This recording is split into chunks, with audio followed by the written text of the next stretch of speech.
Hello, my name's Keith and this is the Newport Property blog. I'm no nice location, which is what I've usually been doing for these videos over the last few months. The last one I thought I'd found a lovely location, but the wind was rather strong and it did rather adversely affect the sound quality of the video. So I'm doing this from my office. And it's a continuation of the theme that was started in the last video. This is continuing with the subject of the first-time buyer. And today specifically, I'm going to be looking at the house buying process. What a first-time buyer is expected to do should be doing if they actually get into a purchasing process. Well, the first thing you need to do is to make sure that you have your finances in place, and that will typically be two parts. A degree of an amount of deposit, not only to cover the deposit but also other related costs in the purchase of a property, and if you're wise and are lucky, a little bit left over for any other out of pockets once you've actually obtained a property, because there's always going to be some extra costs you never expected associated with it. You also need to organise your mortgage, because for most people buying for the first time, a mortgage is going to be a vital component. I dare say there's a very lucky few who have all cash, but the vast majority not the case. So you will need to have your mortgage in principle agreed for a lender for a sum of money, which will be upwards with your deposit, will equal a viable offer amount for a property should you be in the position to actually make an offer. With that in place, you are then able to book viewings. I know it's not easy at the moment, but we'll sidestep that particular problem at the moment and say that you are able to start viewing properties, and eventually you will see a property that you like. It's the right price, it's the right location, it appeals in other ways as well, and you wish to make an offer. Well, you can make an offer, because by having your deposit and your mortgage in place, that is a verifiable offer, because the estate agent will want to see that before he actually passes the offer over to the vendor. So a qualified offer can be made, which the vendor has the confidence of knowing you are capable of fulfilling should your offer be accepted. At the point here, again, there may be some variation between different agencies, and I'm going to describe the process that I use in my own estate agency, because I think it is a very effective and time-effective way of doing things. After putting in an offer and having an offer accepted by a vendor, you would then need to have yourself your other aspects of you and your offer verified. This is in relation to money laundering, to make sure that the funds being used are legal monies, or you don't have other problems relating to political or other considerations affecting you or your family, and also to make sure that you are probably due diligence is done on you to make sure that you are who you say you are, which is all part of the money laundering verification process. So we make sure that that you are who you say you are and that your offer is good. Parts of this with other agents will be done later on when it actually comes to the conveyancing stage, but this is something that can cause fairly substantial delays, and it just makes a lot more sense, makes the whole process a lot more fluid to do it in this way.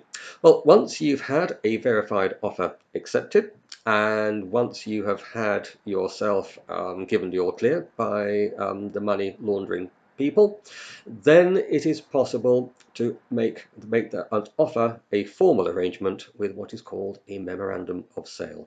And this is a document that is released to all the relevant parties, and that will be you, that will be the vendor, and that will be your corresponding solicitors for the conveyancing. And once that is in place, then there are the final stages of the actual purchase process. There is another option, is worth mentioning at this. It's becoming more popular. I certainly think they're a very, very good idea, and this is called a reservation agreement. And this is an agreement where, as a buyer, you'd be expected to put down a bond to a third-party stakeholder in this, And in return, you get a binding legal agreement with the vendor in order to sell. This would not be enforceable if the mortgage was ultimately withdrawn despite being agreed in principle, or if there was a major problem found with the property via survey that couldn't be resolved by negotiation. So what you have is an agreement that once these particular hurdles are passed, then locks that deal in place.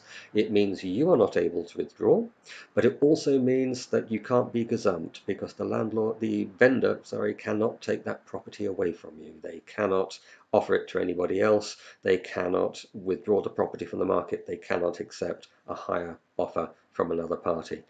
Once all the reasonable objections and adjustments have been made, the agreement that you've entered into with the landlord is set in stone, and there are harsh financial penalties collected by the solicitors that do the reservation agreement if you decide to pull out.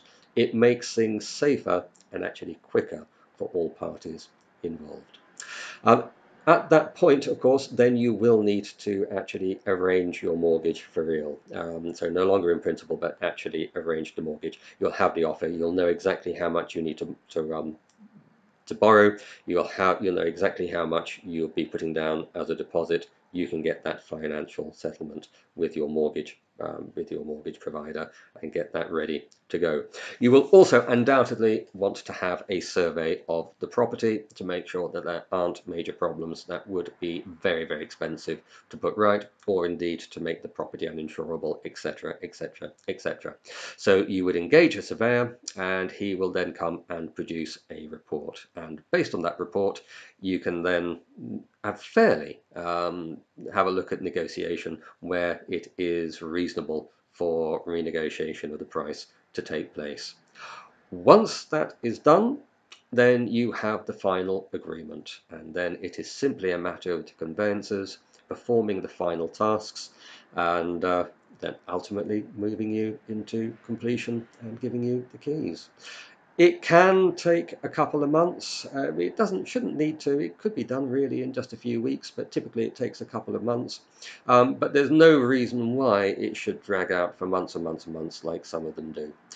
It is ultimately, whilst it is a very stressful process, you should take some comfort from knowing is that the people that are there to help you at every step of the way are professionals who have done it many times before.